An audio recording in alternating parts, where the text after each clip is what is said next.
Nous savions que Macron était papiste, c'est son droit, et que le pape était macroniste, c'est son choix. Mais de là à ce que tous les deux se révèlent en même temps des dictateurs patentés qui imposent de façon dictatoriale leur idéologie chaotique, interpelle juste quelque part, je veux dire, comme disent encore et encore les bobos du Marais quand ils fument leur moquette. Je passerai rapidement sur les mesures liberticides décrétées par Macronor Tyrannor il y a quelques jours, fondées sur des assertions covidiques abracadabrantesques qui sont à la science ce que les grillades de porc sont au repas musulman.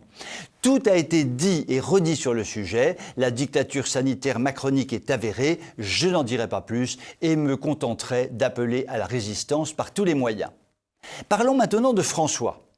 Celui-ci a pensé intelligent de jeter à la poubelle le magnifique texte d'unité qu'avait publié Benoît XVI en son temps, texte permettant de réconcilier une église conciliaire progressiste en diable et une église traditionnelle fondée sur le respect de la tradition bimillénaire de l'église, basée notamment sur l'utilisation du latin comme langue universelle. Le texte du pape peut se résumer en une phrase. Les traditionalistes rances et moisis raoustent, qu'ils aillent au diable, je ne veux plus en entendre parler, point final.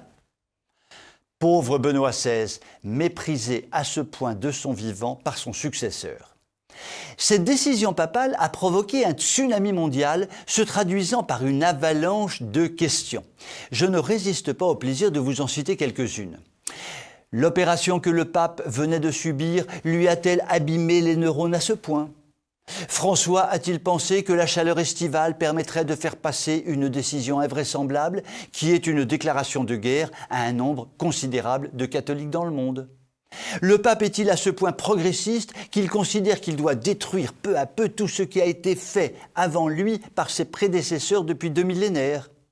A-t-il trouvé lumineux de déclarer la guerre à une partie importante du monde catholique alors que l'Église mondiale connaît de gigantesques problèmes?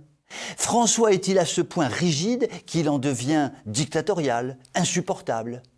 Le pape fait-il preuve d'une élémentaire intelligence en regardant avec des yeux énamourés l'Église catholique allemande sombrer dans l'hérésie et donc dans le schisme, mais en choisissant de s'attaquer violemment à la partie la plus solide du monde catholique mondial?